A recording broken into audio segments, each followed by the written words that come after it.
You will know when it's happening. Neville Goddard speaks about this. It's very, very powerful. We can manifest anything, and when we truly awaken to this, because it's okay you watching lots of videos about this manifestation, law of attraction, until it really clicks, you will not step into your true power.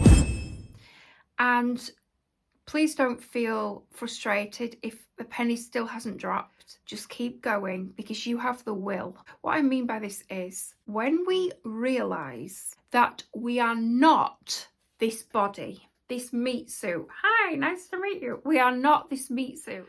We are not the mind. We are not the egoic thoughts, the chitter chatter, the I need to drive this car, I need to have this to be happy, I need to look like this, I need to be married, I need to have a kid, I need to have this sort of job and these sort of qualifications. We're not the ego.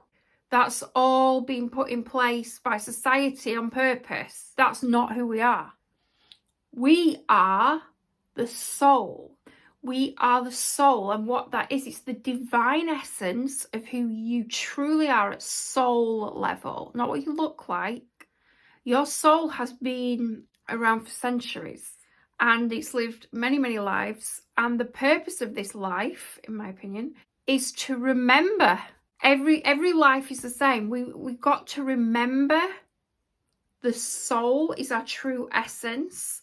And that is how we have our resurrection, as Jesus Christ did.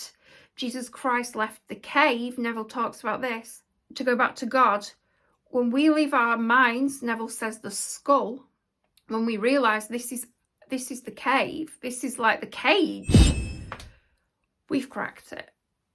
Because we know we are infinitely powerful beings, spiritual souls living in a human body.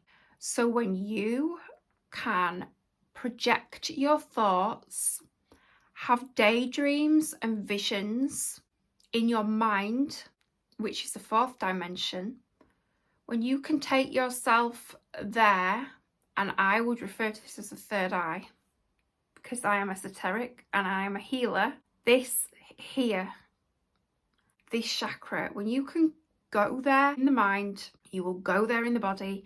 Neville talks about this, Rhonda Byrne, The Secret, Wayne Dyer, Alan Watts, so many people, John Assaraf, they all say the same thing. And why is that? Because it's flipping true, right? Go there in the mind. When you can take yourself into a daydream and see it playing out, it will play out. And I can guarantee this. And this is another thing Neville says, which is so true. Have you ever found yourself in a situation and thought, wow, holy moly, I actually remember this is what I asked for? Years and years and years ago, you may have daydreamed about a situation, and then years later it comes to fruition. And what happens? You forget. You forget that that was once a dream of yours. And then it's handed to you. This is why they always talk about things in divine timing. Sometimes when we want things really, really badly, we're creating resistance to start with, but some manifestations are quicker than others, and that is to do with your soul evolution, your soul growth. The universe will only give you what you are ready for, what you can handle, what you have no resistance to. And this divine timing, you could be asking for this particular person's soulmate. They exist on the planet, but they might not be ready for you yet. Think of it like that. So they may be stuck in a karmic relationship with somebody else, and it may take another few years or a year before they leave that person, and then your paths cross. That's divine timing at play.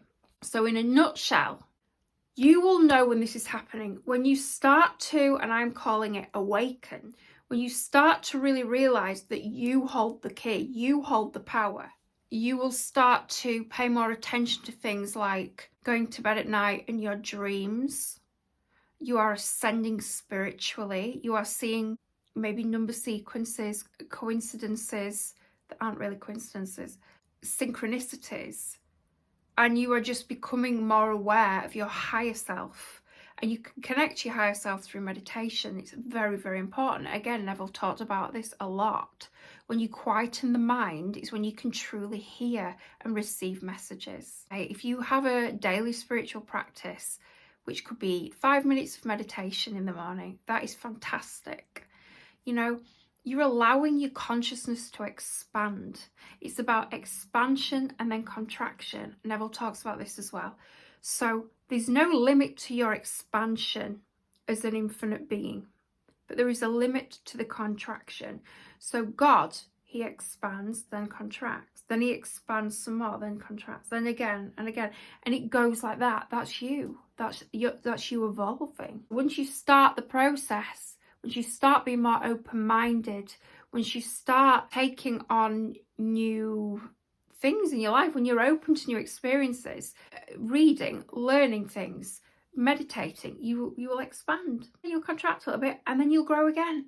It's like when you go to the gym and you want to build a muscle, you lift some weights to tear the muscle, and then you go to sleep and the muscle heals and then it grows.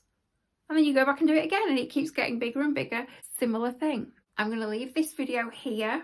Watch this next because it's another good to follow up with this. Please like this video if this has helped you.